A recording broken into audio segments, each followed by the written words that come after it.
morning, fellas, and welcome back to Me Plays Games, the show where planets are the size of a grapefruit. My name is Matt, and about a year ago, I uploaded a video about Super Mario Galaxy's speedrun. That wound up being my most popular speedrunning video, so we're back for a second round. This time we'll be looking at Super Mario Galaxy 2's world record.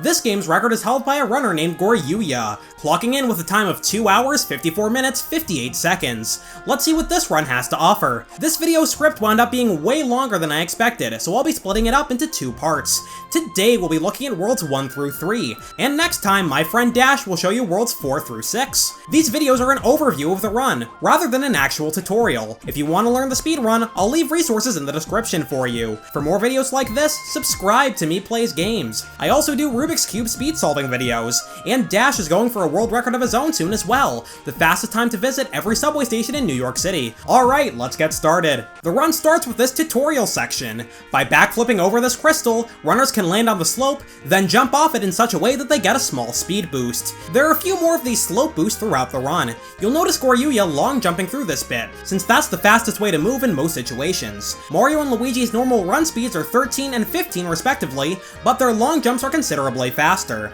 The first level is Speeding Galaxy, where we'll be getting 2 stars. The fastest way to select most stars is by pointing your Wii remote away from the screen completely, because that way you can just press A to select it automatically, instead of having to point at it. Normally, you're supposed to take a pipe to the other side of this opening planet to get to the top of this building, but you're able to get just enough height with a wall jump and spin. On the next planet, runners can get on top of this little tower with a backflip and wall jump, then they do a Luma bounce. By doing a homing ground pound off this Luma, you can get pulled down by the gravitational pull of a different planet later in the level. This skips a launch star, which you normally use to fly to a new area, as well as a couple of small planets. To do a homing ground pound, you just have to press Z in the air while you're spinning. Then you'll go flying towards an enemy or NPC if any are nearby. The Super Mario Galaxy games feature several other gravity skips like this one. Later on, Goryuya collects a Comet medal. There's one of these in each level, and by collecting enough of them, prankster comets will appear in certain galaxies, opening up opportunities to collect more stars. This time you need 70 stars to reach the final level, compared to just 60 for the first Galaxy game.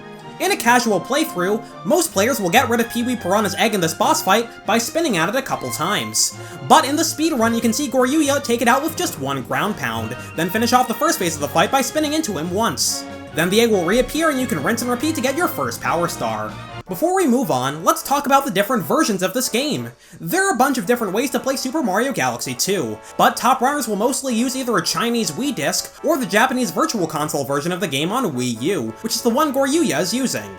The Chinese version is fastest, because its writing system is more compact than the alphabets in languages like English or Spanish. That means you can scroll through dialogue faster in Chinese. The Japanese writing system also condenses the same dialogue into fewer characters than most other languages, but not as much so as Chinese. The Virtual Console version is still popular for 2 reasons. It's easier to get your hands on than the Chinese version since it's a digital download, and the load times are faster since you're playing on a Wii U instead of a Wii. The faster load times make it only slightly slower than the Chinese Wii version. For more info about languages and other speedruns, check out this video I made in December, link in the description. Like Mario Galaxy 1, runners typically don't use the full name of a star to refer to specific levels, so instead of saying Storming the Sky Fleet, they'll say Sky Station 2, so I'll be referring to stars that way for this video. The second planet on Sky Station 2 is cycle-based, so you'll have to play pretty well to get the platforms to line up right. Goryuya lands on the final planet with 9 star bits. He uses 2 to deal with this piranha plant, then gets rid of the rest at the very end of the level. You'll want to finish each level with 0 star bits, and we'll get into why later on. But since star bits can be used as projectiles, runners will usually hold onto them for a while instead of shooting them right away. Another thing to note here is a landing cancel. This is a tech in Mario Galaxy 1 and 2, but most of the time when you land on a new planet, you can quickly go into first person mode by pressing up on the D-pad, then canceling it by pressing down. For whatever reason, messing with the camera like that actually cuts your landing animation short, which allows Goryuya to start moving again sooner. Nice, on to the next galaxy, where we'll be seeing one of the most broken things about this run. Yoshi makes his first appearance in the Yoshi Star Galaxy, and you can use him to perform infinite flutters. Normally, you can do a flutter jump by jumping and holding A, but for whatever reason you can crouch in midair, and if you time it right, your flutter jump will reset. This allows you to gain potentially infinite height, which breaks a ton of levels with Yoshi in them. Goryuya takes advantage of infinite flutters twice in this level, first to collect a Comet medal and skip ahead to another planet, and then again to help scale this tower to reach the star. Different infinite flutters require require different angles, and they get harder to perform after a while because you start to lose momentum the longer you do them. Next up is Yoshi Star 2, a level centered around using Yoshi's tongue to pick up and launch Spinies. Runners skip most of this level by grabbing Yoshi and infinitely fluttering backwards straight to the King Lakitu boss fight. The trickiest part of this flutter is the fact that the camera angle changes midway through and you have no control over it, so you have to adjust your angle on the nunchuck when the camera moves. Like a lot of Mario bosses,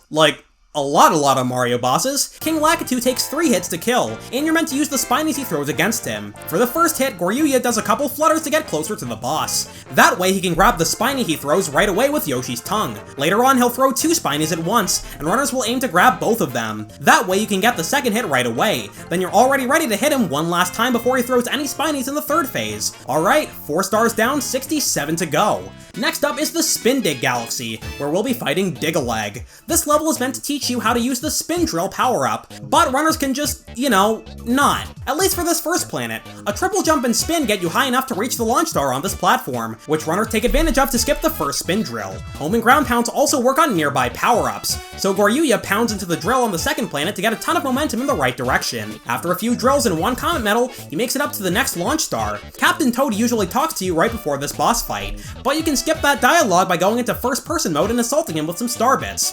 Digga-leg's movement is random in this fight, so things can go faster or slower depending on where he jumps. Goryuya loses a little time on the last hit, since he tried to drill towards Digga-leg a little too early. Next up, Right Side Down Galaxy. Mario can build up a ton of backward speed really quickly in this game, which we can see at the start of this level. Goryuya is able to flip all the way down to this flower, skipping a whole bunch of platforms. There's a switch here you're meant to hit to flip the gravity, but there's a question mark block that's just close enough for you to long jump to land on it, then you can land safely on the ground. In fact, this level can be beaten without changing the gravity at all. Cool. You can also boost off this slope here in a similar vein to the tutorial. In the next section, you're meant to use the fire flower to destroy these boxes. Goryuya gets rid of most of them, but he goes for a risky strat here where he sneaks under this one while it's falling. He makes it out unscathed, but if you mess up and the box lands on you, you'll die instantly.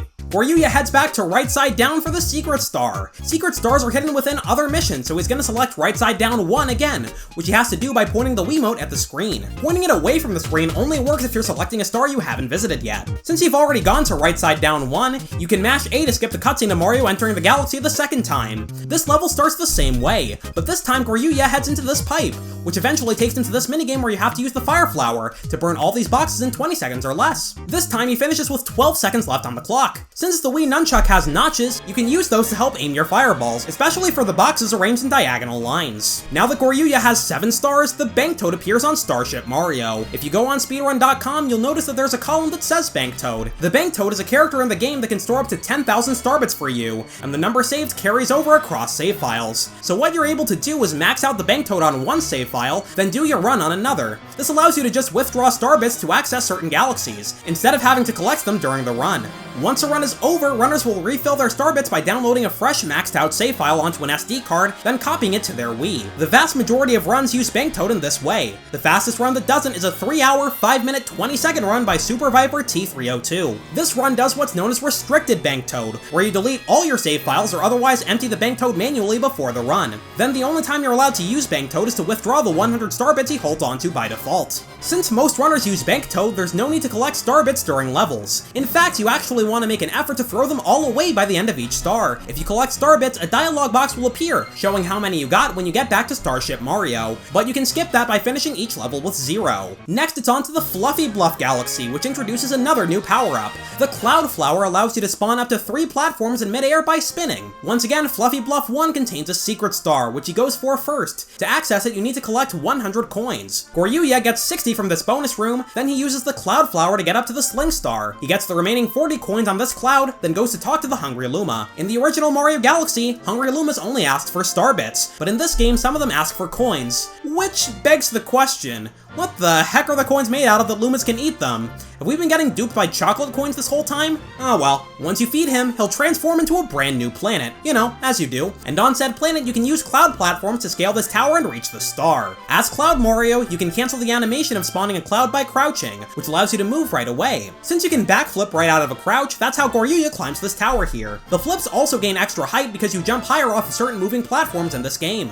Cloud Mario has floatier physics than regular Mario. He jumps slightly higher and falls half as fast in cloud form. We'll see that come into play in Fluffy Bluff 1, as we take advantage of the weird cloud mechanics to skip most of this level. Long jumping with clouds is especially wacky. If you spawn a cloud over an abyss or high enough above solid ground, you'll be able to jump way further than normal. Cloud Mario's long jump can accelerate to a way higher top speed than regular Mario's, and you keep that speed for a couple seconds. This allows Cloud Mario to long jump way further than normal, which allows Goryuya to pull off this shortcut. He gets a star from the chimp and moves on. With 9 stars down, it's on to the World 1 Boss Galaxy, Bowser Jr.'s Fiery Flotilla. There are 6 worlds in this game, each one ending with either a Bowser or Bowser Jr. fight. There's also a 7th world in the post-game, World S, but that's not relevant for any percent. At the start of this level, you need to make tricky jumps to make this Thwomp cycle, since you need the Comet Medal chilling out above him. The boss planet has a strong gravitational pull, so you're able to skip all the way to it from here. Alright, everybody say hello to Gobblegut. For the first fight, you have to hit all 6 bulges on Gobblegut's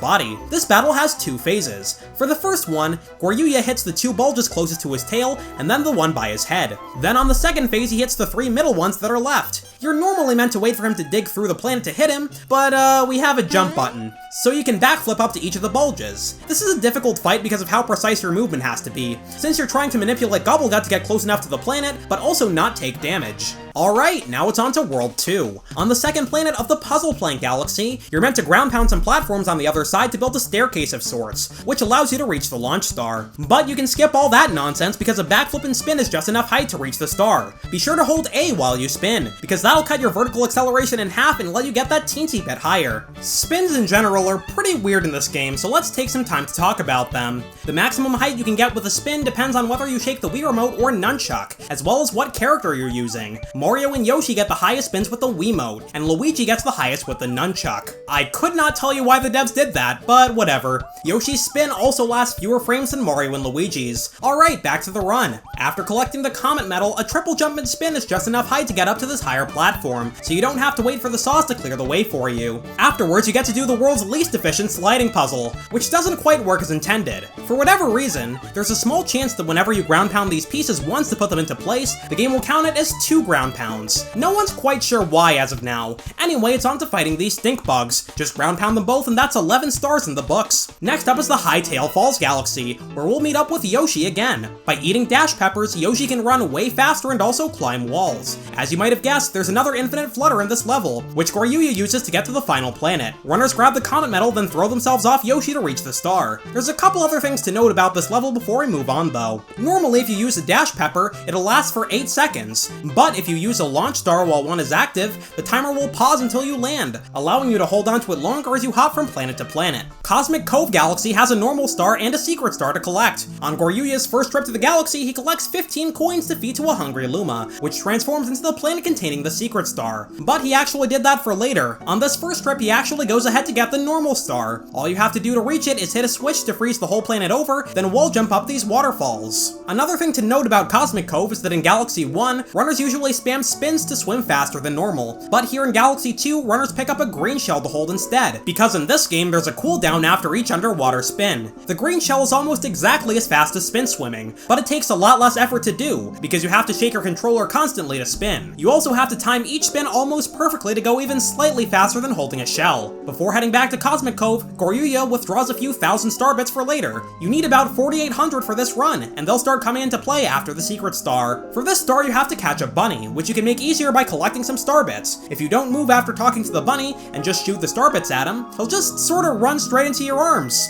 Sure, we take those. Goryuya runs into a hungry Luma on the world map, and this one asks for 700 star bits. This fella transforms into the secret Honeybloom Galaxy, where we'll be grabbing 2 more stars. Once again, Goryuya starts with a secret one, which is right at the beginning of the level. If you keep wall jumping up this shaft, you'll eventually reach it. This is the shortest star of the run. Nice. On to Honeybloom 1. This is a difficult level to speedrun, because normally you're meant to use the bee mushroom. This bad boy makes you way lighter, so you're able to stand on the clouds and flowers throughout the level, and and you can also fly with it. Unfortunately, B Mario moves incredibly slowly, so runners will avoid it for as long as possible, making the level way harder and giving them less room for error. Fortunately, you can still stand on the clouds and flowers, but only for a split second, 6 frames to be exact. You do need to pick up the mushroom for a bit to get across one gap, so once that's over, runners will intentionally take damage from this enemy, which is apparently called a choppa. Unfortunately, runners have to get another B mushroom to get to the end of the level from the final checkpoint though. That brings us to the end of World 2 and the first Bowser Galaxy, Bowser's Lava Lair. Normally, you need to beat a Magikoopa at the start to reveal a pole star, but the next planet's gravitational pull is strong enough that you can just long jump towards it. Goryuya grabs a life mushroom in this next section. Life mushrooms increase your maximum health from 3 to 6, but if you take enough damage and drop back down to 3, the mushroom goes away. This extra health allows you to do lava boosts, which we'll be seeing in more levels later on. You can intentionally take damage from the lava to skip ahead in the level. Goryuya does it once here to skip fighting a hammer bro, and having to ground pound a switch. Then again to reach the boss door without riding on snake blocks for 1 billion years. For the boss fight, you damage Bowser by ground pounding meteors into him. Runners will aim to hit him with whichever meteor is closest to his hand. Since the further they have to travel, the longer the fight will take. Every second counts, fellas. Cool, that's World 2 done. The first level of World 3 is Cloudy Court Galaxy, where we'll be using the Cloud Flower again. Thanks to the funky cloud mechanics we talked about earlier, you can skip a lot of this level, including a launch star. The end of this level is difficult because you have to make it up to the star and collect a Comet medal along the way. And you have to be fast enough so the walls don't crush you. Next up is the secret star in Freezy Flake Galaxy. At the start of the level, runners grab a fire flower and throw a fireball to reveal a launch star hidden inside a Goomba statue. You have to do this twice, since we'll be coming back for the main star as well. Meet up with the chimp to play this minigame, where you have to score 500 points by skating into the gummits that pop out of the ground. Goryuya keeps going after reaching 500 and winds up scoring 630 points, since it's a high score-based game that doesn't end as soon as you hit 500. Unlike most other Mario games, the fire flower is on a timer in the Galaxy games. For Frosty Flake 1, runners will refresh the timer with another flower on the second planet, then carry it all the way to this structure, since there's a Comet medal hiding behind this block of snow. In the final area, you can lava boost over to the ice sculpture of Bowser, and burn it to a crisp to claim your prize. Hello, Luigi. Goodbye, Luigi. At the start of Haunty Halls 1, runners will mess with the camera for a little bit. That's because the moving platforms will only move if they're on screen. So by screwing with that, runners are able to make a tight cycle through the first section of the level. Unfortunately, Goryuya doesn't quite get it here, so he has to wait for this platform to circle back around. Anyway, Yoshi is in this level, so you know what time it is. This is your captain speaking. We are currently cruising sideways at an altitude of about 15 feet. Thank you for choosing Yoshi Airlines. 21 stars down, 50 to go. Now that we've got 4 stars in World 3, Prankster Comets will start appearing thanks to all the Comet medals we've got. Prankster Comets add additional challenges to levels you've already played, like time limits, hazards moving faster, and spawning clones to chase you around. Hope you like long jumps, cause that's pretty much what Haunty Halls 2 is all about. To long jump, you press Z on the nunchuck while running, then jump. If you don't press A to jump soon enough, Mario will crouch, which slows things down a tad. When you're chaining long jumps together, you have a 4-frame window to input another one without losing speed when you land. Unfortunately, Goryuya messes up and dies near the start of the level, losing him some time. Next up is another hungry Luma. This fella asks for a whopping 1,000 star bits. Feeding him unlocks Beat Block Galaxy. This is my second video in a row where beat blocks come into play. Huh. Anyway, beat blocks alternate between solid and invisible in time with the background music. The yellow and green blocks swap every 2 bars or 8 beats. Yes!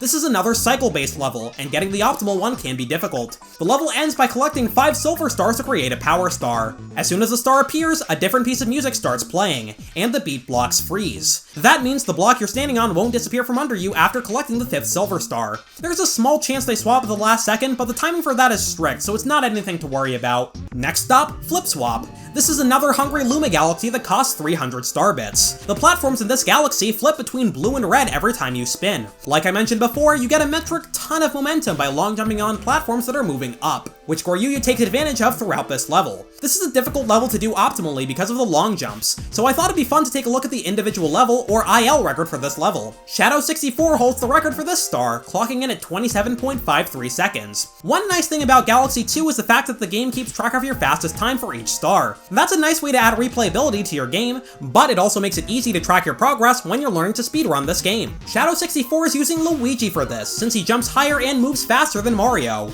Luigi isn't used in any percent because you don't fully unlock him until you beat the game. Until then, the only way to use him is by talking to him at the beginning of select levels. So despite being the character of choice for most ILs, he's not really useful in any percent. Shoutouts to Shadow64 by the way, he gave me feedback on this script. I'll link his YouTube channel down in the description. Alright, let's head back to Yoshi Star Galaxy for the first prankster comet of the run, Spiny Rainbow Romp, also known as Yoshi Star C. Romp comets appear in 4 galaxies throughout the game, and the goal here is to use a power-up to defeat 30 enemies within a time limit. This time, you're using a Rainbow Star to take on a Spiny Horde in 1 minute or less. Rainbow Stars grant full invincibility for a limited time, similar to the Superstar in most other Mario games. Goryuya finishes this one with half the time left on the clock. He makes sure to kill this Spiny last, since it's closest to where the star will spawn. This level is difficult to play optimally because the Rainbow Star also increases your top run speed, and it's hard to stay at that top speed once you hit it. Next up is a Speedy Comet in Sky Station Galaxy. As you can probably guess, these are the ones that set a time limit on the level. Now you have to beat the whole Pee-wee Piranha level again in 20 seconds. I'm lying. You actually skip a couple of planets that are present in the original level, and there are clocks you can pick up to add 10 seconds to your time. Goryuya beats the level by just collecting 2 clocks, although the second one was just for insurance. He would have been able to beat it with just 1. Tall Trunk Galaxy is a pretty difficult one, because once again we're ignoring the intended way to play the level. You're meant to use Yoshi to climb this tree by eating Blimp Fruit, which inflates Yoshi and allows you to float up to the top. But once again, Mario's jumps are enough to get him from platform to platform, so no need to put Yoshi in harm's way for now. To get up to the final platform with the launch star, runners do a side flip. Previously, we looked at Super Mario 64 on the show, and that's a game where side flips are pretty common because they're way faster to pull off than backflips. But backflips are considerably faster in the Galaxy games because you can do them immediately out of a crouch. And in contrast, side flips are really difficult to pull off consistently, so they're not used in many places in this game. On the next planet, we actually use Yoshi. Here it's possible to grab the Comet Medal just using infinite flutters, but Goryuya misses it, so he recovers and uses a Blimp Fruit instead. With some more infinite flutters, runners will grab the 5 star chips to make a launch star. As soon as that's done, runners will ditch Yoshi before heading to the next planet so they can do this. Whee!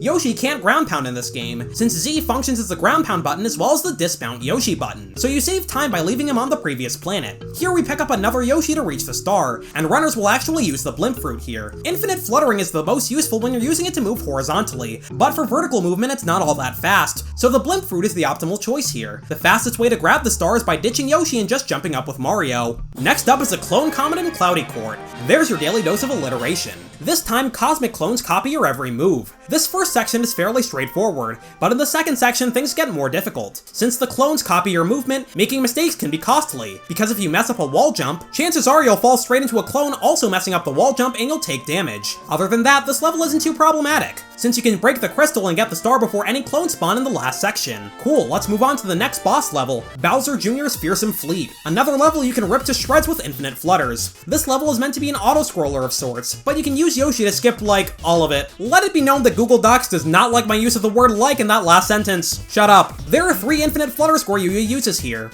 The first one takes him from where Yoshi first spawns to the first checkpoint. Then he grabs another Yoshi and flutters at a precise angle to land on this question block. This allows him to take a breather and adjust his angle to get this Comet Medal and reach the final checkpoint. That brings us to the boss fight against Mega Hammer. The goal is to hit the blue spots on his body with bullet bills, then go after Bowser Jr. in the cockpit. God, I hate the word cockpit. Each spot takes 2 hits to destroy, but when Goryuya is hitting the orb on his back, he'll shoot 2 bullet bills and store a third one in Yoshi's mouth, similar to the King Lakitu fight from earlier. That way he can hit Bowser Jr. right away. Sometimes the bullet bill disappears from Yoshi's mouth during this cutscene for no reason, but luckily it didn't happen here. Hit Jr. one more time and that's another grand star down. Real quick, while Goryuya collects this star, let me rant real quick. One thing I've never understood is that Mario Galaxy 1 and 2 share a lot of the same music, but for whatever reason they changed the key between games. Like the Grand Star music. In Galaxy 1 it's in B major.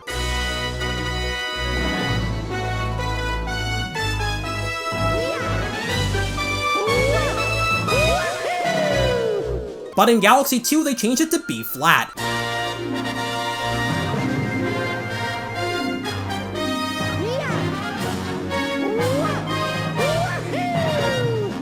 Like, the Galaxy 1 music was fine. If it ain't broke, don't fix it. I don't know, it just seems like a weird thing to spend time on for the second game. This has nothing to do with the speedrun whatsoever. And that'll do it for this video. This has been an awesome game to take a look at, so I hope you enjoyed this video. Stay tuned because I'm passing the baton to my guy, Dash, who will take you through Worlds 4, 5, and 6. Once that video is out, hopefully in a week or so, I'll update the description and add a card to this video. Alright, we'll see you all then. Good night, fellas, sleep well.